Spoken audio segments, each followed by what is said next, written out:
In 2025, tariffs were no longer just numbers on a government ledger. They became the lines that redrew the global trade map. On April 6th, the United States imposed a 10% duty on nearly every import, a sweeping policy that touched everything from electronics to clothing to farm equipment. For China, the world's manufacturing engine, the blow was even sharper. Tariffs spiked to levels that briefly reached 145% before a temporary truce capped them at 30%. In Washington, it was framed as a strategy to protect American jobs and rebuild industry. But across kitchen tables in Ohio, Florida, and California, the ripple looked very different. Families noticed grocery bills creeping higher, new cars carrying price tags inflated by thousands, and household goods arriving with "Made in Mexico" or "Made in Vietnam" stamped on the label. What was supposed to strengthen Main Street seemed to shift prosperity elsewhere. Mexico became the unexpected logistics hub. Vietnam's factories were suddenly overwhelmed with orders once routed to Shenzhen. India attracted billions in new investment as corporations searched for reliable labor and fresh supply lines. And in Europe, a September agreement allowed auto exports to the U.S. at a reduced 15% tariff, giving EU carmakers a powerful foothold. For seniors living on fixed incomes, these shifts were not abstract geopolitics. They were questions about whether pensions would stretch, whether healthcare costs would keep climbing, and whether retirement could remain secure. The fall of one domino in global trade had set others in motion. And as they tumbled, the balance of power began to tilt away from Washington. This is where our story begins. Because the tariffs of 2025 are not just a chapter in economic policy, they are the opening act of a global power shift, the truce that changed everything. On August 12, 2025, Washington and Beijing reached a fragile deal. A 90-day truce froze tariffs on Chinese goods at 30%. It prevented an automatic surge back to 145%, a level so steep it would have locked Chinese products out of the U.S. market entirely. For policymakers, it looked like a pause button. For businesses, it felt like borrowed time. Executives knew that in just 3 months, the truce could collapse. Importers rushed to bring goods into American ports before deadlines expired. Retailers feared that prices on shelves could jump again overnight, and consumers braced for another wave of sticker shock. Imagine a retiree in Arizona buying prescription medicine. 1 month it costs $40. The next month after tariffs, it costs $52. For someone on a fixed income, that $12 difference is not a statistic. It is a choice between groceries and healthcare. That is why this truce mattered. It was more than a trade headline. It was the thin line between inflation inching up steadily and inflation exploding into crisis. And it was the first clear signal that tariffs were not simply an economic tool. They were leverage in a global contest, one that would shift the flow of goods, jobs, and power itself. If a temporary deal at 30% could calm markets for a season, the question hung in the air. What happens if the truce expires and the dominoes fall again? When tariffs reset the rules. The chain of events began on April 6, 2025. That morning, the United States rolled out one of the most sweeping tariff packages in modern history. A flat 10% duty was placed on almost every import entering the country. Electronics, clothing, machinery, and farm equipment. All of it carried a new price tag at the border. For China, the world's largest exporter, the shock was even greater. Tariffs soared to levels that briefly touched 145%, an effective blockade that froze long-standing trade flows. Factories across Asia scrambled to redirect shipments, while U.S. importers calculated whether to absorb costs or pass them straight to customers.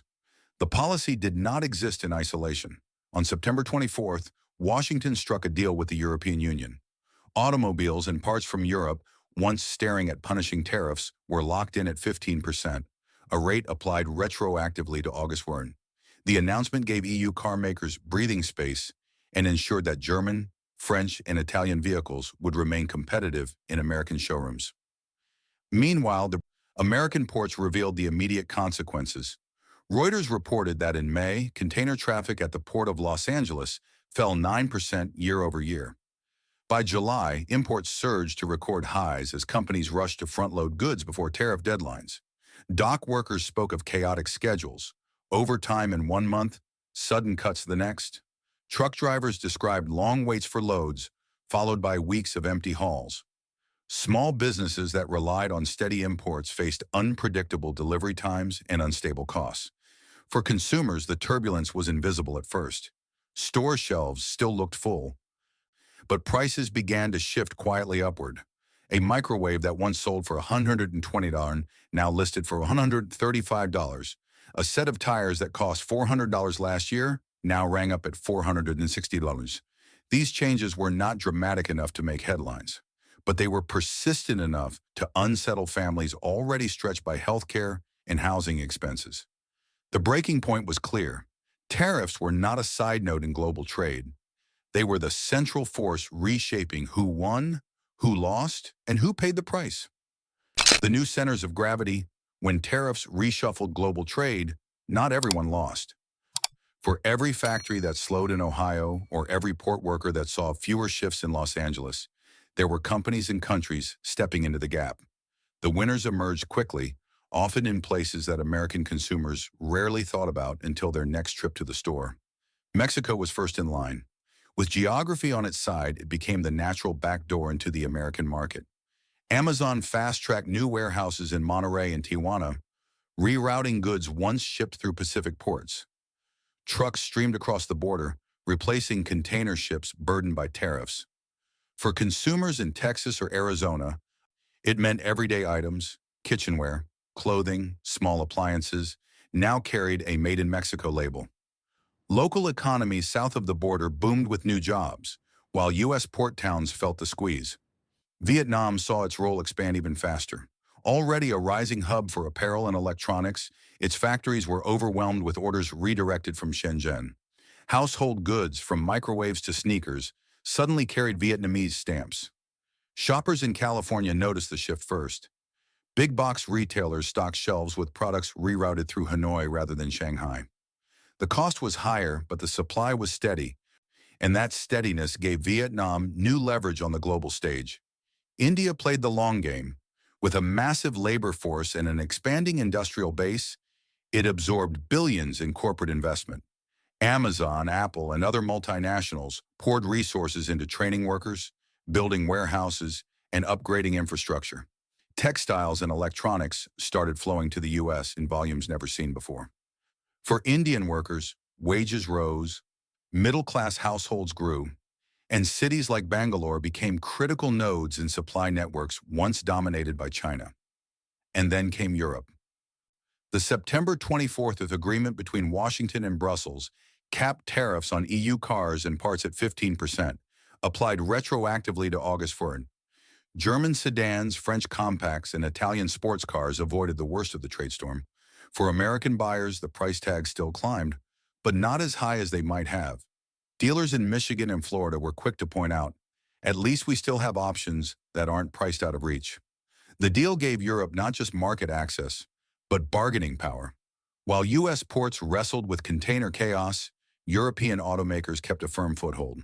For Main Street America, these shifts felt distant until they showed up at checkout. A retiree in Ohio might not follow tariff negotiations, but she notices when her washing machine comes from Mexico, her sneakers from Vietnam, and her son's new car from Germany. The winners of tariff realignment are not abstract nations. They are the producers of the very goods filling American homes. Every label tells the story. Prosperity redirected, jobs relocated, and influence redistributed. And while Washington sold tariffs as protection, it was these new hubs, Mexico, Vietnam, India, and Europe, that found opportunity in America's retreat. Boardroom strain. When tariffs reset the rules of trade, the shock reached deep into America's corporate boardrooms. For Amazon, the challenge was immediate. Holding more than 40% of U.S. e-commerce, the company's scale meant any disruption carried billion-dollar consequences. In the second quarter of 2025, Amazon still reported revenue of $167.7 billion, up 13% year over year. Yet executives admitted the growth masked a harsher reality. Margins at AWS slipped, logistics costs ballooned, and the cost of goods flowing through Asia spiked under new duties. The response was swift. Amazon tore up supply contracts, shifted production to Mexico and Vietnam, and poured fresh investment into India. It was not a choice, it was survival. But Amazon was hardly alone. General Motors warned investors that auto parts now cost significantly more. Analysts at the Center for Automotive Research estimated tariffs could add $3,000 to the price of an American-made car. That figure grew to $6,000 for vehicles assembled in Canada or Mexico. For GM, the numbers raised difficult questions about sales forecasts and consumer demand. Boeing, still recovering from past safety and production crises, reported higher costs for specialized components. Even a small delay in sourcing meant major consequences for an industry tied to strict delivery deadlines. John Deere flagged rising expenses for agricultural machinery, driven by steel and imported parts. Farmers, already squeezed by volatile commodity prices, faced the double blow of higher equipment costs. And even McDonald's, a household name in fast food, felt pressure.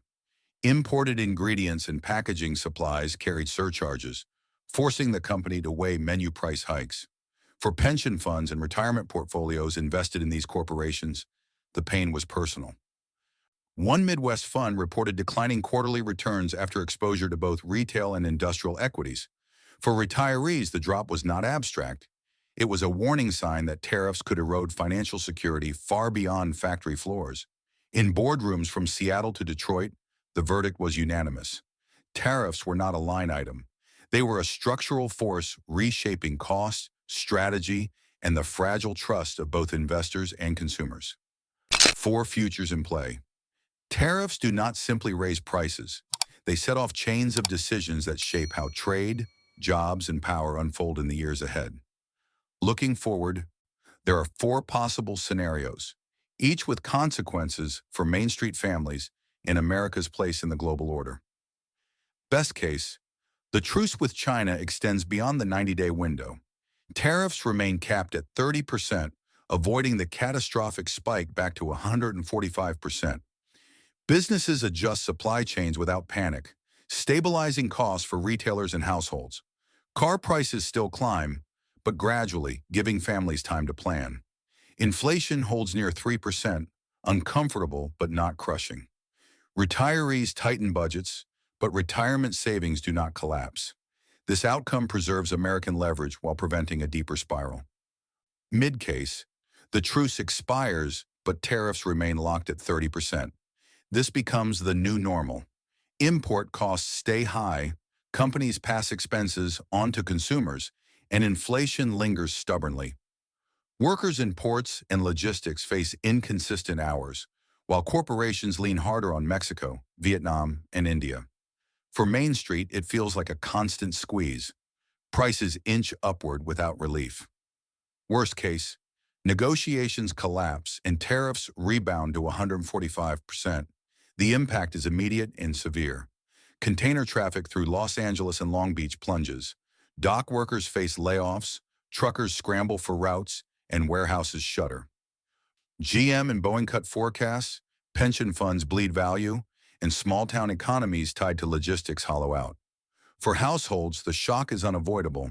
Sticker prices jump, retirement accounts shrink, and confidence in U.S. leadership falters. It looks less like trade policy and more like financial crisis. Wildcard. Amazon cements itself as a power beyond government policy.